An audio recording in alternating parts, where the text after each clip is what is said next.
Good morning, Carver, Plimpton, and Halifax. I had to say all that because I haven't been around for a while, and this is on the air with Ken Simmons. We're at the clubhouse in South Meadow Village, Carver, Massachusetts, because they are celebrating Veterans Day today, and they're going to have a little parade.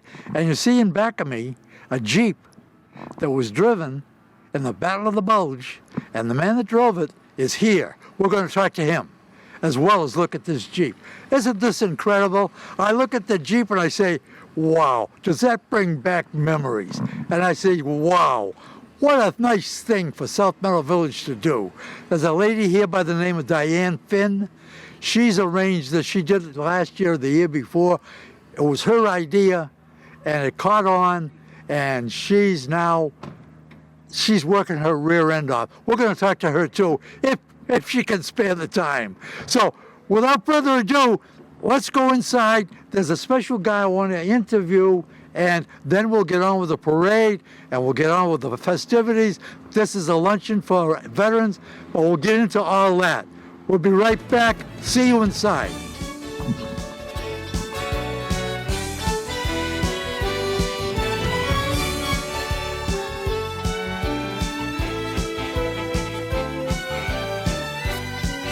Larry, your Jeep out there, how old is it? How old is it? Yes. It's a 1942 Ford. 1942 Ford? Yep. Not Willis? No. Each one made about 3.5 million. There was a total of about 6 million Jeeps made, and each company made half. 3 million apiece? Yeah. Yeah. Did anybody else make Jeeps besides Willis and Ford? I didn't know Ford made Jeeps. Well, Ford made just as many as Willis did. I'll be damned, I didn't know that. Yeah. I know you couldn't buy a new Ford in this country from 42, 43, 44, and 45, I believe. No, I'm wrong? Okay. I've seen a 42 Ford. Okay, enlighten me. Pardon? Enlighten me. What years did they not make Fords? I can't tell you that. Okay, all right. I don't know. I think it was 43, 44, and 45, and they came out with a few in 46. Anything after the war, I can't tell you. Okay, good enough. I used to have a fantastic memory, but I'm 95 and a half years old, and the last 2 or 3 years, my memory has gone out the window. Larry? I could tell you anything that I ever heard. If you told me 50 years ago your name was Ken, I would remember it, but I can't do that anymore. I walked in here today and I said, this is Ken Simmons. You knew exactly, immediately who I was. Yeah, a nasty old guy like you, everybody knows. I love you, Larry. I love you. You were in the Battle of the Bulge, am I right? No, wrong. Oh. I came in as a very late replacement. I was in combat for about 13 days, but it was up in the Austrian Alps, 25, 30, I don't know how many thousand feet up in the Alps. And, you know, the road, like this, and they have the switchback roads. You know, they go up a way, and then they turn around, and then come back, and then they go back the other way. And every so often, the Germans would take and one banking is like this, and one banking is like this, you know, and they dug out for the road that's been there for 4,000 or 5,000 years probably. And you come around one of the corners, and there was a barricade right up against the bank, and they dug in these logs about the size of a telephone pole. They put 2 right in close to the bank and 2 right on the edge, and then they put ones across the road. The road was only about from here to the other edge of that table wide. That's the whole road. And this was the combat you were in? Pardon? This was the combat you were in? Yeah. Okay. And you go along for a way, and pretty soon you come around one of the turns, and there is the barricade in front of you. Oh, wow. And Okay. 2 guys at a time, however you happen to be. I was in a machine gun squad, and the lieutenant or somebody say, okay, you 2 guys, go. You get right tight into the bank, and because the German machine gun was up here. And they had it all zeroed in at the middle of the barricade. I'm going to interrupt you for a minute. Are you the guy that just said you didn't have a memory anymore? Well, this was quite a memory. Yes, I guess so. Yeah, 77 years ago. 77 years. So we come around this one corner in the road. I think it was about the third barricade. The first two, no problem. About the third one, there was, I don't know, 5 or 6 dead Americans who had gotten almost to it, and the German machine gun, which was zeroed in on it. The Germans really couldn't see. They knew we were coming, and in advance. Want to sit down, Ken? No, Larry, I hate to interrupt you, but we're running out of time. Okay. And we get to the place in the road, and the sergeant says, "Hey, kid, I was 18, I was 6'2", I weighed 190. I was Wow. a big guy, you know." Yeah. He said, "Hey, kid, when I tell you to go, go." I got up and I ran across, dove over the bank, and 25-pound box of ammo in each hand.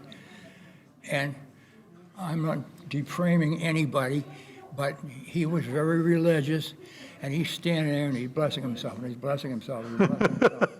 And I don't have any of that stuff. I'm not religious at all. And I'm on the off side waiting for him.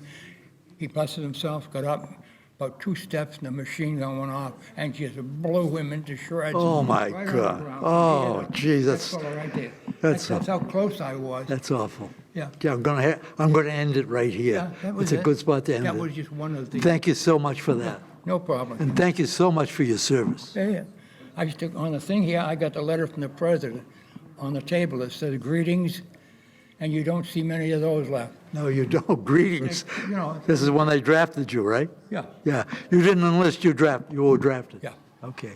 Thank you, Larry. Okay, Ken. Talk to you later. Yeah, hang in there. Larry Gardner, in my mind, a true hero. If he hears me saying that, he'd give me a kick right in the pants. He's not able to see, but as you can tell, otherwise, he's in very good shape. Standing here before me now is a man I've never met, and they tell me that I probably wouldn't want to meet him, but I'm going to find that out for myself. Can we sit down someplace here, Bob, and talk to me for a while? Yeah. Are you afraid to go on camera? No. No? See, that bothers me. Let's sit down, right here. Hey, this is Bob Montana, am I right? Bob Johnson, Bob Johnson, from Montana. from Montana, okay. I was going to say Bob Montana from Johnson. Where the hell is Johnson? Well, that's what I haven't figured out yet. I understand you just moved in here. Yeah, a little over 2 months ago. How do you like it? I like it a lot. Better than Montana? Well, I kind of miss them Rocky Mountains. I've been in them my whole life. Isn't Montana the big sky country? It is the big sky country, but there's a lot of smoke in the summertime. Is there smoke? The fires have pretty much run me out of there. Isn't this, oh, this is what's happening now. Yes, it's actually destroying all the ecosystems. Yeah. It's destroying the water. When they have these fires in these mountains and it destroys these little towns, it pollutes all the wells from the ash and all the contaminants from the homes that Of course burn. it does, of course it does. And so the water gets run. There's nothing else. Yeah. Were you born in Montana? I was born in California, and at 2 weeks old, my family moved to Idaho, and I was raised in Idaho. And when I came back from the service, I had such a hard time with just dealing with the war that I spent a lot of my time in the mountains. Okay. 3 to 4 months out of the year, that's where I was. You said when you came back from the service, let's get into that now. I understand you won a Purple Heart. Yes, I shouldn't say won. It's not a prize. You were awarded it. it was all caused from an ambush that we were in. What war were you in? I was in the Vietnam War, Okay. and, I don't want to fight. oh, no. Oh, okay. No, my fighting days are over. Yeah, thank God. But this ambush that we were in, it was, we were mine sweeping for a convoy of bridge equipment. You were in the Navy. I was in the Army. And Navy wouldn't take me, I was colorblind. What do you mean you were mine sweeping? Yeah, we ran minesweepers in front of the vehicles to check for mines and Oh, not you in the road. on your vehicle on the land, Right. not in the water. Okay, Right. okay. And as we were driving along, I was standing on the front bumper with the minesweeper. Ooh. And I'd run it out in front of the truck, and ours was the lead truck. And when we found a mine, we would usually dig them up and disarm them. But it got to the point they were booby trapping so many, and a lot of guys were dying from it, that we just blew them in place. So anyway, we're riding along, and we got hit with B-40 rockets, and we were the lead truck, so it blocked the road for everybody else to get by. They hit us in our fuel tank, and the biggest share of my men in my squad were injured from shrapnel. The truck, I was blown out in front of the truck, Gee. and I watched the truck roll at me, and I kept thinking, crawl, Bob, it's going to run over you. Well, it finally did. It ran over my legs, and it brought me to my senses, and I got all my men squared away, started patching up the guys that were injured, and then noticed that the truck was just a ball of flames because we were hitting the fuel tanks. And I noticed the jerry cans, the 5-gallon gas cans on the side of the truck were in the flames, and they were going to blow up, and they would have blown gas all over us. So I jumped up and went with my knife and cut the straps on the jerry cans and ran around the other side of the truck. Wait a minute, you did this after you were run over by the... Yes. And I threw the jerry cans off to the other side in case they did blow up, and then got all my men situated and started putting fire out. We had snipers in the trees. It was a nasty situation. Holy mackerel, that is a nasty situation. And so I finally got my grenadier. He had been in shell shock, and I finally got him putting some rounds out and knocking some of the snipers out of the trees. And we were cut off from the main part of the convoy. And we had night approaching, so we're getting kind of worried. And so the only way to be in contact with them guys was I had to low crawl about 200 yards to the main part of the convoy and find out what was going 200 on. yards, that's a long way to roll crawl. Well, yes, it was, and it made it a little bit longer because of the fact I was being shot at the whole time. So the ground was just erupting all around me on this distance. And when I finally got back down to the main part of the convoy, there was a captain and a lieutenant standing there, and they didn't know what to do. They had just come into country. What was your rank, Bob? I was a specialist 4th class. I was just getting ready to go for my hard 5 stripes. Wow. And they didn't know what to do. It was their first combat mission. And so they looked upon me because I'd been there for about 6, 8 months and was pretty well roughed into what was going on. Yeah.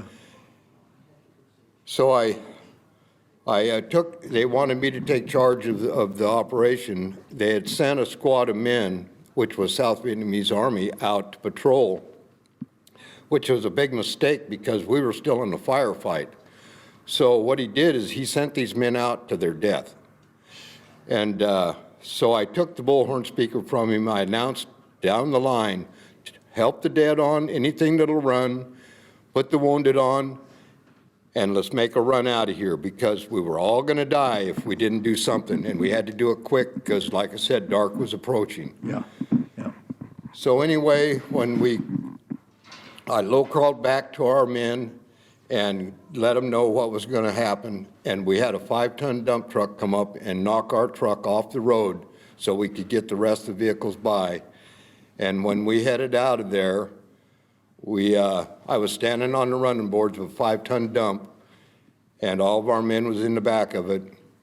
And you could just hear the bullets ricocheting off the sides of that truck as we was heading down that road. And we finally got to a staging area where we could get help for all the wounded and the dead and whatnot. What did you get the Purple Heart for? Being run over? I got the Purple Heart for being run over. That was not the actual part for that. That was another incident that I was in. When you were run over, did it break anything? Break a leg? All it did is it swelled my knee up and one ankle. Jeez, you're a tough guy. And so anyway, when I got back to the main part of our guys, and we headed out, like I said, there was just the bullets that was ricocheting off that truck, and I was just standing on the running boards with my arm slung through the window or the mirror bracket, and I was just spraying the area as I was going out. Wow. And it was I mean, a wild ride. you know, so somebody who's never been in combat, especially that kind of combat, weren't you scared? Were you scared? Not so much in that mission as my first day in combat was Christmas Day. And they had messed up on my MOS. I was an engineer, and they stuck me in an artillery unit, a 155 battery. Wait a minute, your MOS was a utility engineer? I was an engineer, a combat engineer. Okay. And they put me into an artillery unit. They had screwed up on my MOS.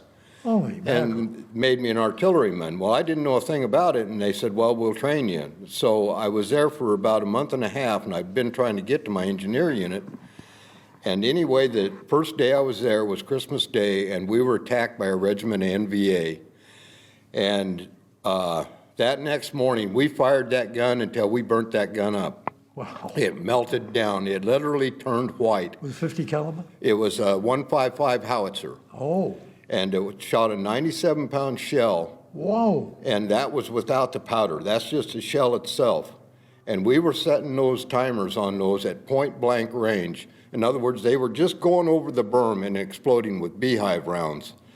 And these Viet Cong, and it was unbelievable. These people could do and fight the way they could fight.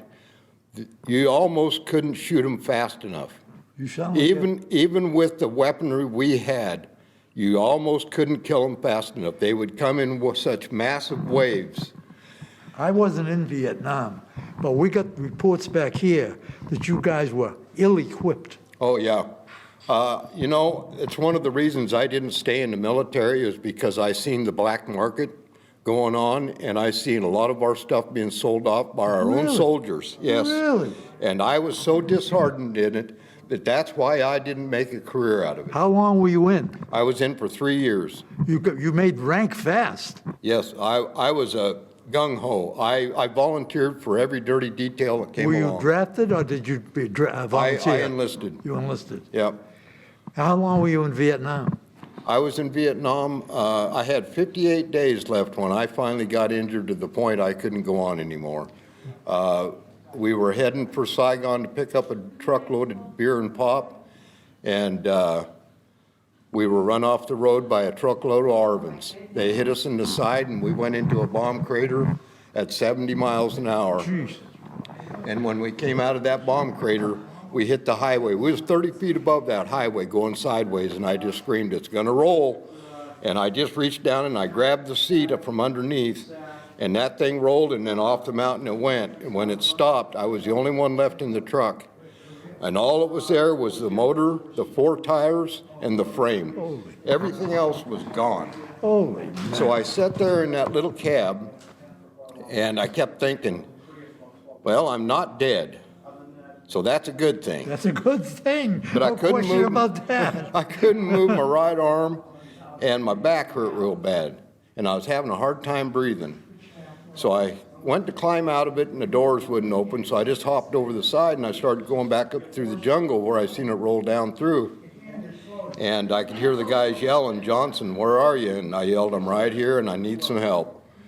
And anyway, my back was broken 2 places. My ribs were broke. Did you get the Purple Heart for that? They went through my lungs. Is it 2 Purple Hearts? No, just one. Just one. Okay. And my right shoulder was crushed. I'd lost my spleen. And all I can say is God was on my side. How you feeling now? You know, You I look tried great. suicide years ago. You did? I'm sorry to hear that. You don't seem the type. It's been a battle just to live. Nobody can really understand what a man goes through with war until you've experienced it yourself. Yeah. You know, and when I came home, I was treated horribly. I was spit on. I was called a baby raper or a Yes, murderer. I know that. And I was on a stretcher. And I kept thinking to myself, what the heck did I come home for? Why am I here? Well, I think it was to bring a message to the American people, the ones that really don't know what goes on in these wars and what goes on in a man's mind. It has played a terrible trick with me for 50-some years now, and I have suffered with it every day. Every day I have lived this war.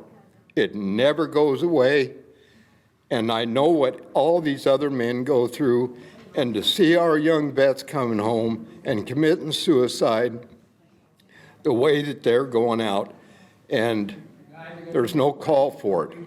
The people need to really stand behind these guys because they are troubled, and they will live with this until the day they die. I don't know what to say. We don't think enough of our veterans, what they go through. What he went through is multiplied by how many veterans we've got that went through the same thing, that battle with life every day. If you see a veteran, I don't care if it's World War II like Larry, or Vietnam, or Korea like me, do what you can for them, will you? They deserve it. They've earned it. Listen to this guy. We talked before we got on camera, and he's a very, very flamboyant guy. We told each other a couple of jokes. We don't know each other. And all the time he's suffering. He's suffering bad time. We got to do something for these guys. I don't know what. I'm not smart enough. But they deserve everything we've got. They deserve everything we can give them. Because they went out and sacrificed their lives, their limbs, their minds, and everything they got, everything they own, so that you could enjoy your democracy. And then somebody comes along, no names mentioned, who wants to destroy our democracy. And we won't get into that. I can't thank you enough, Bob, for that very passionate rendition of the Vietnam War. I never heard anything like that from a guy who was there. There's one thing I would like to say to kind of finish this off, is I was put in for the Bronze Star. Wow. For this ambush. Actually, I was put in for the... The next step is the Medal of Honor. I was put in for the Distinguished Service Cross. Wow. And they bumped it down to a Bronze Star. And I have the certificate, but it was never ever entered into my DD 214. So Wow. I never ever got my Bronze Star or my Air Medal. And that was for 1,000 hours in combat in a helicopter. You know, I crashed in 3 of them. And all I can say is God's wings were on my back because I should not have lived through any of them. Geez, you've been through some hell. There's no question about that. And all I can say is, you know, that they can take their Purple Heart and they can keep it. But that Bronze Star, I earned every point. Yes, you did. And by golly, I want it. Okay. We've been talking to a guy by the name of Bob Johnson. You know, Bob, can we get together sometime in the future, you and your wife, who's sitting right across from us, and just talk about pleasant things in Montana?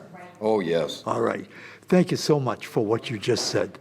I got some good elk hunting stories for you. I think you did the veterans of this country a big, big favor. Thank you for that. Thank you. All right. Okay, that was, as I said, Bob Johnson. He just moved here from Montana. They live in South Meadow Village now. Says he loves it. His wife is over there smiling. I think she's a beautiful little girl. I can't wait to talk to them in the future. So let me take a break now, wipe my eyes a little bit from this guy sitting next to me, and we'll be right back. I want you to meet the lady who's responsible for all this. We'll be right back.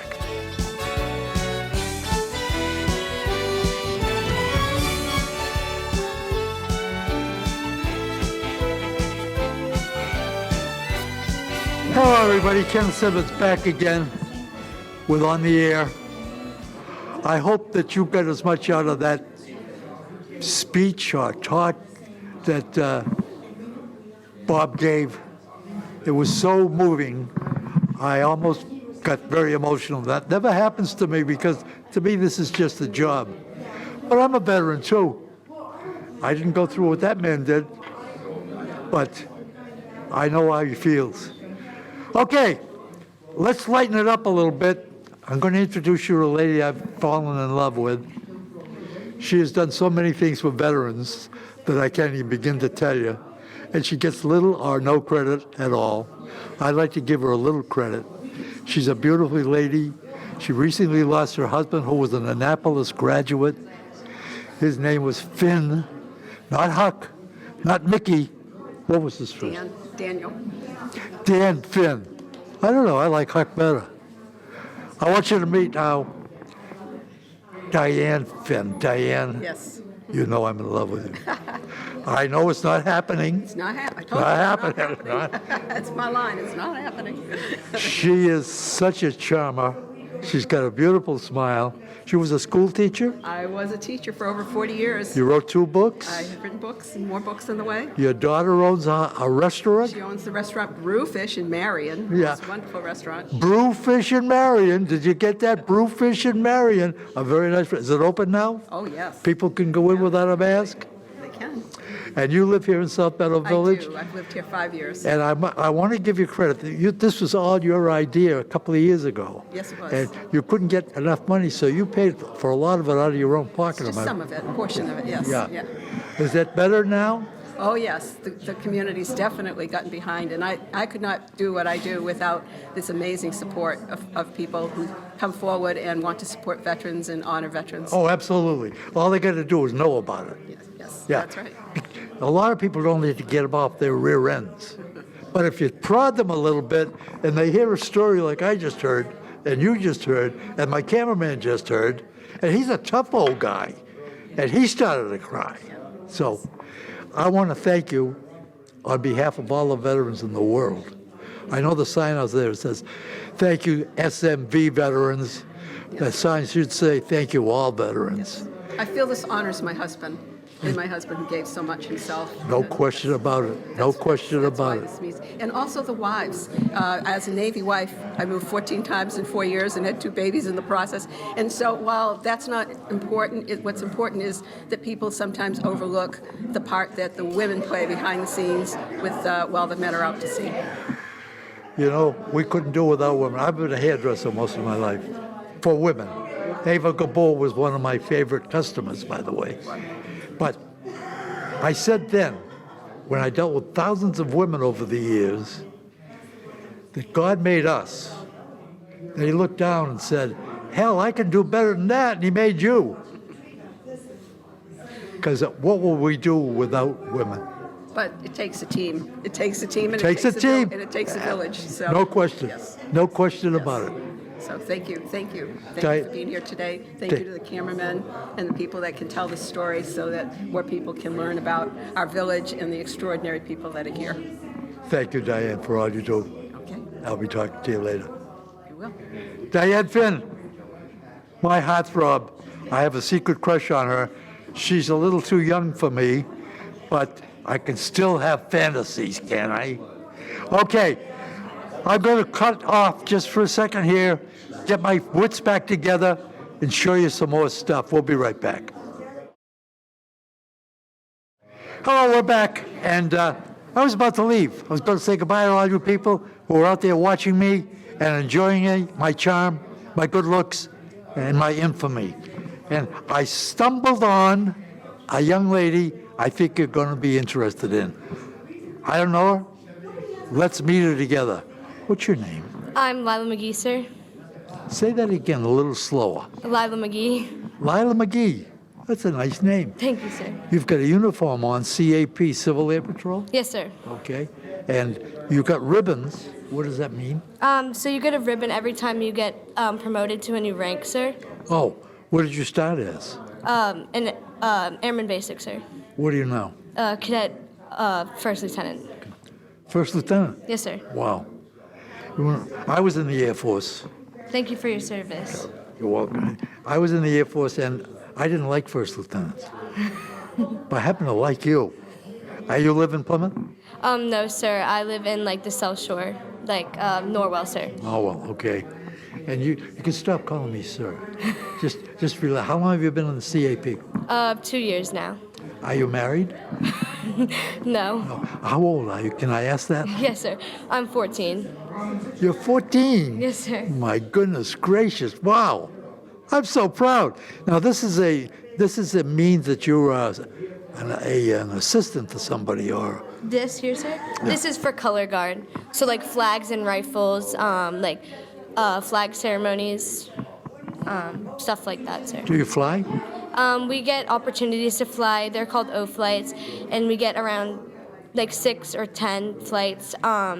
And you just get trained to fly. And then if you want to get your pilot's license, you go and take classes.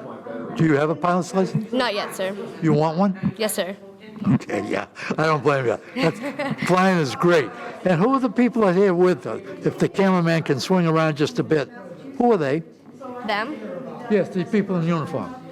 They're other like fellow cadets, and like they're either from Airman Basic or other officers, and they just do the same thing that I do, and they just don't have their blues uniform with them, sir. Okay, so they would wear the same uniform then. Yes, sir. Okay, what are you going to do here today? We are doing flags and rifle ceremony when all of the cars go by, sir. Okay, great. Great. Thank you so much for talking to me, Lila. Thank you. And I wish you all the best in your coming life. Long life ahead of you. Thank you. Long, interesting life. Maybe you'll be a commercial pilot. I hope so, sir. Would you like that? Yes, sir. That would be great. Thank you again. Thank you. Lila McGee, Civil Air Patrol. I know. Another one of our wonderful young people. Okay. I think that's it for me. You're going to see a parade. You're going to see cars. You're going to see an old Jeep. You're going to see an old veteran like me. And I want to thank you very much for tuning in. And this says I was retired, by the way. And because Rich, the guy that's the executive director of Area 58 Community Access Media, talked me into doing this.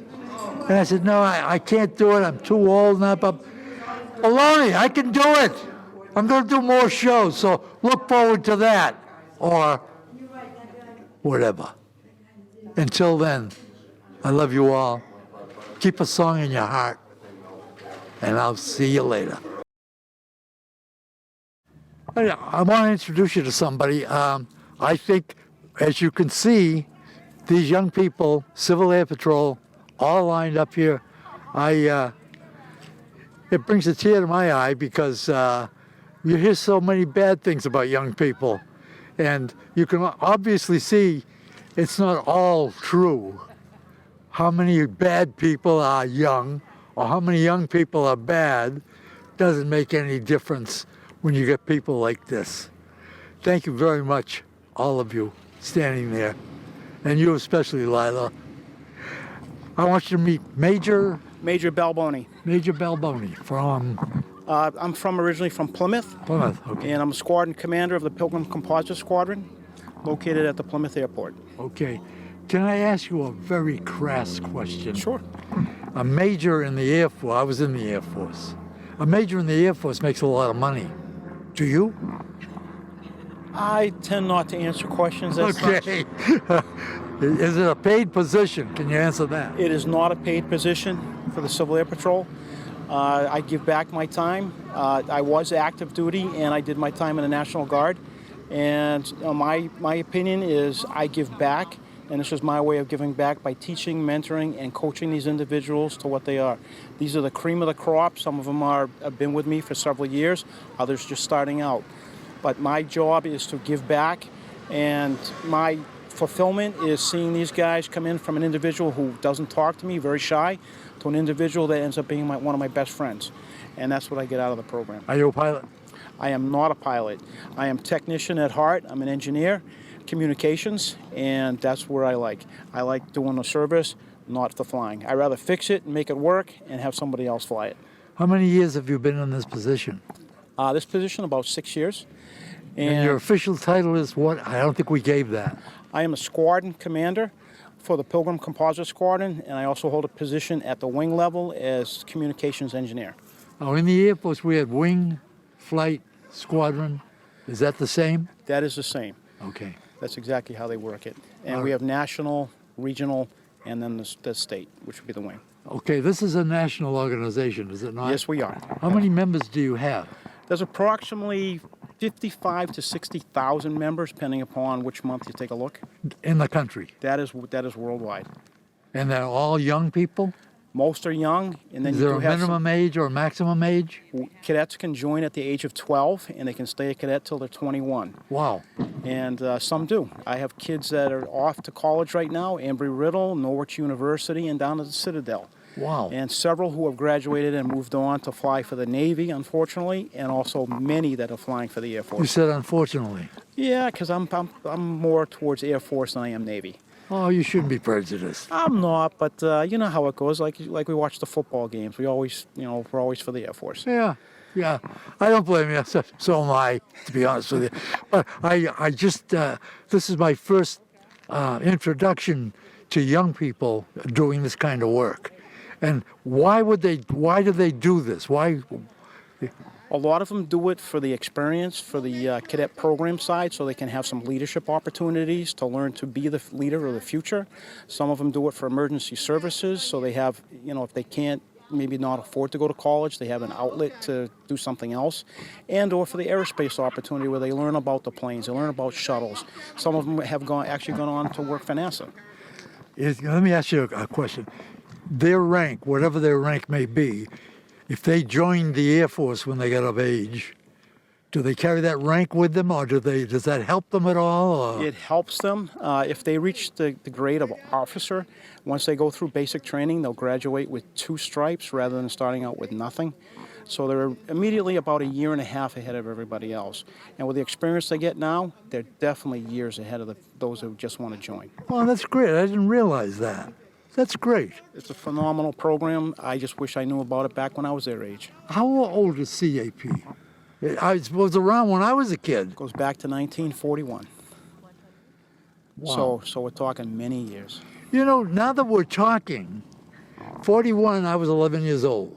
I'm now 91. Wow, congratulations. And when I was 41 years old, somebody said to me, "You want to join the CAP?" I said, "CAP, what the hell is that, Cap?" They said, "No, it's Civil Air Patrol." I said, "It's like the Boy Scouts?" I said, "No, it's nothing like the Boy Scouts." That is correct. So, but I was a smart ass when I was a kid. I was a wise guy. So I gave it short shrift. But look what's happened. This is phenomenal. And you know what bothers me? You did it all without me. Well, again, if you'd like to come back and give some time, that's phenomenal. Okay, listen. Major, thank you very much for talking to me. Well, thank the you. parade is starting. And thank you all for your service. Thank you. Thank you. Thank you. He said,